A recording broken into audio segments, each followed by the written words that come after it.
Yeah, I think most people do it. I'm sure there's always cases where you trust somebody, and to me, it's more the range of the game. If it's going to get out of hand, we were at Texas, and those guys had 2 fouls, and then I think it was Barry and I can't remember, Barry and Dean or something, or Xavier it was, I think, and we put him back in with a couple minutes left and went zone, just trying to protect him. But you always take that chance. Like Dean ran into a guy and got his 4th foul. It's just, it may not be reaching in or whatever, and I thought the game was within range, and it was 7 points. It was 4 here. It's a couple possessions, and you go back into that second half and hopefully have a fresh start. And we just didn't do enough otherwise. So I don't know. I've done it 40 years, and I think basically the people I've worked for have always done that. When I watch games, most of the people do it. I'm sure there's some people that'll take the chance. I mean, would you say that's a consistent thing that you always do it and you don't bring them back in, or is it just kind of I think it's a game. For the most part, you don't want to, but again, if it's the score starts getting where, you're going to lose the game, then you go take a chance and get them back in, so it doesn't get too out of hand. You start getting down 15-17 on the road, it's tough to come back. With Dean battling the foot stuff, how much have you seen him going in each game, just kind of, debating how hard he can go, how aggressive he can be? I don't think that's the problem. I just don't think it's not like riding a bike. You can't, you don't ride a bike for 30 years. You can jump on a bike. You know how to do it. It's basketball. It's rhythm and balance and, just feeling good. And then, Dean is who he is. He's not the most confident guy, and he needs confidence. And, he gets bumped. He turns it over. Now he gets a little tentative. And you saw it in Iowa State game here. You saw it against Kansas. He just it takes him a little bit of time to get going with it, and we know it. But there's it's like I've said, I'd rather have him in the games than not have him play. And hopefully Luke pushed him a little bit yesterday with shooting and moving a little bit. We'll see how he can do. Maybe get involved a little bit. Just maybe not the whole practice and grind it out, but just start feeling better about himself. My goal is that, I'm hoping, and all goes well, that maybe we get him and Cam back for practices next week as we finish up the last part of the season. You're talking to Texas Tech now. Do you tell the guys, hey, none of this matters chasing the title if you don't take care of business on Saturday? Well, it's just, Saturday's Saturday. I said it to you guys, 8-10 days ago, Baylor was going to be a big game, and I knew it would be. And they found a way to win last night. They're right in the race too. They play very physical, play very hard. They played at a high level. They know. It's game by game. That's all you can do. You got to get ready, for Baylor. That's got to be our immediate focus. Last year, Kansas won the league by 2 games. The year before that, they won by 4. Is this league maybe as close as it's been in a while? I think a lot of people since Christmas or whatever have said the balance is as good as it's ever been. Even though I think last year obviously you had 4 teams in the Sweet 16 and 3 in the 8 and 1 in the 4, so it's pretty good. But you saw it by the games this whole week. It's triple overtime. So there's just really good balance. And a couple of those games were with the teams at the bottom of the league. So no one's quitting. Everybody's competing, and great balance in the league. It's unbelievable. At this point, is there a chance of getting Cardi back in the regular season? I don't want to get everyone's hopes up, but he can condition now. He can jump. He can run. He just can't use his hand. And then, a week from now, I think, the goal is to, see how the pain threshold, where it is, do another X-ray or whatever on it. And but he's made progress. He's done a good job. And I guess your biggest thing would be maybe, it would be the soonest would probably be the Big 12 tournament and maybe a little practice and then that part. You guys have won 5 straight against Baylor. It's the best winning streak that K-State's had over Baylor in the history of the Big 12 Conference. What do you think's been the key in that stretch? We've competed with them toughness-wise, and they had kicked our butt before that. And I like you start looking at the numbers, and you know Baylor, you see zone, you see this and that, and it's about toughness. Got it. And these guys are as tough, probably tougher than his other teams. So a couple of years ago, I just told our guys when we went there when they were number 2 or whatever, I think we lost to them here. They had like, points in the paint. It was like 36-16. It was offensive rebounds 18.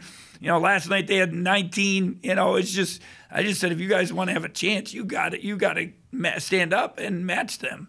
And I thought Kansas took it to us physically a little bit the other night. They had they were the tougher team, and if we're going to continue the streak, we're going to have to match their physicality and intensity. How much differently does the game become now that they get Mason and maybe even McClure back, and you guys don't have Cartier? Quite a switch from it makes a little bit of a difference. You saw McClure last night. I didn't get to see the game. I was recruiting, but the coach just said he just didn't have much rhythm in that, and they just played him a little bit. And even Mason is has had some struggles, but I know he's capable of doing some things. But it gives them more depth. I think that's the biggest thing, and obviously it takes away from our depth. But that means everyone else has to step up and do a little more and be a little more efficient. Coach, we ask a lot of questions about injuries and health. Would you say this team is normal at this point of the year for where it is health-wise, or is the stuff with Cam and Dean and Cardi, more than what you typically be dealing with? Oh, way beyond. Yeah, and it's usually it's bumps and bruises, and right. You got your colds and flu or whatever, but these are Dean's had 2 serious injuries, and Cam has had a serious injury, and Cardi obviously has a serious injury. So, yeah, they've been you got to give them some credit. They've been pretty resilient. We've had to deal with a lot, and we still have, we're still up there in the league. If you after losing the first 2, what are we in the next stretch? We're 11-2. Yeah, so it's pretty good in a league that he just talked about it, and the balance and everything else. So they've been pretty resilient and tough, and hopefully that continues. Bruce, going back to Dean for a minute, you said he's not the most confident guy. How rare is that? Just because so many times great players, part of what makes them great, just that kind of. I think more it's his personality. He just doesn't have that. Some guys are. They think they're really cool, and they're what I mean. Barry's very, very confident. Yeah, he just and Dean's just a great kid, great person, but he and I thought he would have worked his way through it, but I think just what he's gone through this year has probably knocked him back a notch. Just feeling good about himself, and that's kind of my hope and goal is for him, that he gets that confidence as we finish the stretch run and into postseason, and he can play at a high level for himself and for us. I'm looking here, Bruce, and more times than not, when your senior trio of Dean, Barry, and Kamau score more than 50 points, you guys are pretty successful. How big are those 3 guys to your success? Oh, there's no doubt. I just said without Cardi, you guys asked. I said, well, that means everyone else has to be more efficient. And obviously, if your top guys play well, it really helps you. And so them playing well. Your best players, if you're going to win, your best players got to play well. That's usually the case. And once in a while you have light footsteps up for them. Grimes makes some shots he hasn't made in a while or something. But your consistent guys, Lawson, Dotson, played well. And then you add something into the mix, it always helps. I just mean because last time you guys played Baylor in Manhattan, those guys combined for 50 points. Dean had 24, Barry had 18, Cam had 7. And we still had to fight our butts off to win here because the one kid had 30-something, right? And so they're, it's very similar to last year that we went to their place and won. Now coming home near the end of the season, you got to step up and play at a high level because Scott's done a great job. I've said it more than enough times that he definitely deserves consideration for Coach of the Year, if not being the Coach of the Year in the league. And speaking of that, I mean, with their injury situation, they lost a big guy, obviously, and then now even Mason not contributing as much as he was. How many evolutions have you kind of seen there? Yeah, they've had and we went through it last year, and we've done it a little bit this year. You got to tweak things. You got to change personalities. You got to do some different things, and but it's the coaches, but it's also the players accepting it and figuring it out and going in and changing their roles. What's the next step for Mac? See him taking this. A little more consistency. I think his energy, his motor's been better, consistent, and now just being a little more consistent on offense. I thought he was really good early in the game. He was defensively against Kansas. He was running around, and then he just got 2 cheap fouls, and it's too bad. And then, he goes back in and, maybe play a little stronger on those shots that were blocked, I guess. Go through the guy and make sure you get fouled. I don't know, but just being a little tougher and more consistent. We've asked a lot of questions about the Big 12 standings.